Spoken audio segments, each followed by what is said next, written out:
Hey everyone, this is good. Real good. I probably lost a couple of y'all back there talking about Skibidi Toilet, Five Nights at Freddy's, and Weezer. Ugh. But now that things are back to normal, we can finally go back to talking about the history of video games. Previously, we were talking about the introduction of 3D gaming with the PS1, Nintendo 64, and the failure of the Sega Saturn. But now, we enter the 6th generation of gaming, beginning with the Sega Dreamcast, Sega's last-ditch effort to stay in the gaming hardware industry. After the failure of the Saturn with its sudden release, lack of retailers willing to sell, Sega began trying to keep themselves from going bankrupt. Launching in September 9th, 1999, the console was initially received well with day one releases like Arrow Rings, Flag to Flag, Monaco Grand Prix, MK Gold, and Sonic Adventure. Surely Sonic Adventure will be the saving grace for Sega and its Dreamcast.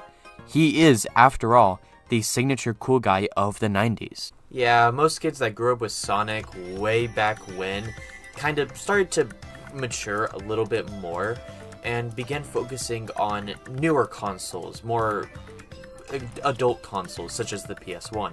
What especially did not help was the decline of Sonic games at the time. See, this was Sonic's first ever fully 3D game. Sure, they had attempted previously with pseudo 3D, similar to Donkey Kong Country. However, this was the first time that it was a major 3D game. But Sonic was just way too late. Mario already had the Mario 64 title and a perfect Mario 3D game for the time. Same with many other Nintendo characters. They had added an extra dimension to their Ds. And the PlayStation itself was literally made for 3D gaming as a whole, with games like Spyro and Crash Bandicoot. Sega was just simply way too late to the party, and it was unrecoverable for them.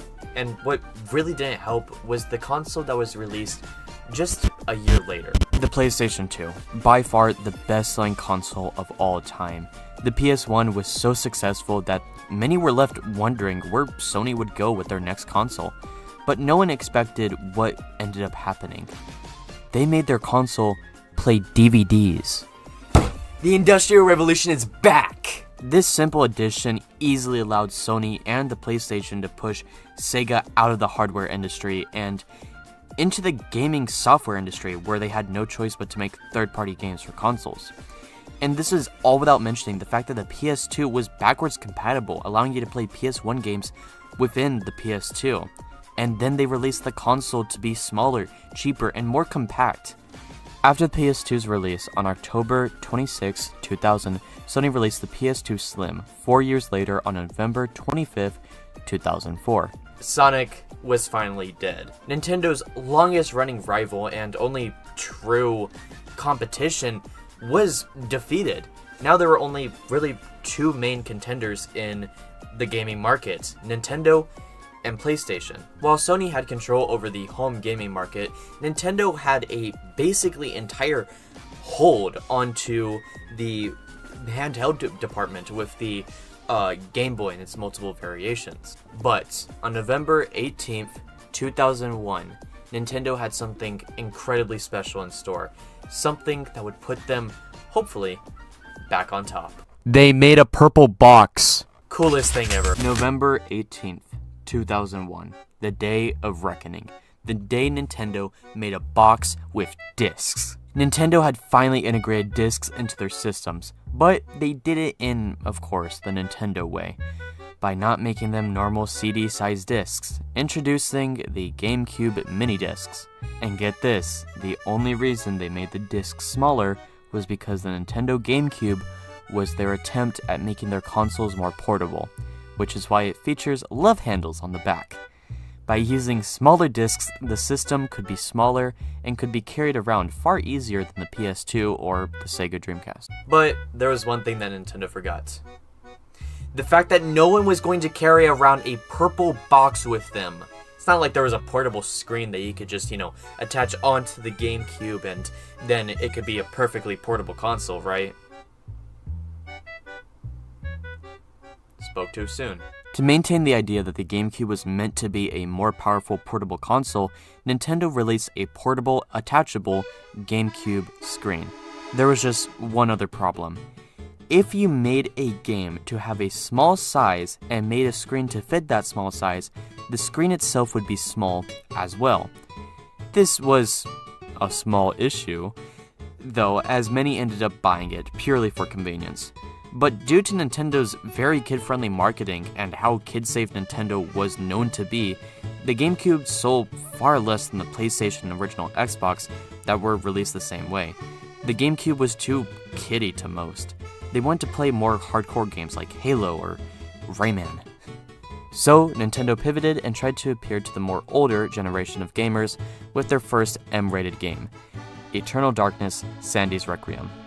And then got it. After the failed marketing that left the GameCube with less units sold than Nintendo was expecting, something that would become more and more relevant as time went on, Nintendo began considering pulling out of the video game hardware market and becoming a game studio, like Sega. But Nintendo needed to give their consoles one last chance. But before that, Microsoft was going to become big and hard. Pause. The original Xbox, released on November 15th, 2001, 3 days before the GameCube.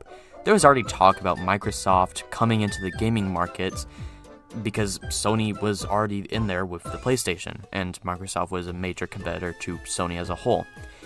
But with the PlayStation having so many additional parts such as a DVD reader, Xbox needed to differentiate themselves to make the original Xbox known. So they made it bigger by adding an internal hard drive into the console itself. See, the PlayStation 2, and GameCube all utilized game cards. They acted as a way to store data outside the console to make the console smaller and more affordable, as well as easier to produce. But Xbox needed a gimmick, so they made game cards obsolete and added an internal hard drive within the console itself. And somehow it worked. Everyone wanted to play games without having to insert a card just to save your game, not to mention some of their titles like Halo and Halo. So, that was it. Sega was booted out of the video game market, Sony all the way on top, second place going to the original Xbox, and last place to the Nintendo GameCube. Nintendo only had one console left before they too, just like Sega, would be booted out of the market. And Xbox had introduced an internal hard drive allowing you to basically have internal storage into your consoles without having excess storage like the memory cards. So, where do we go from here? Well, unfortunately, you'll have to wait till next video in order for us to continue talking about the history of video game consoles. I know, cliffhangers suck. I would know.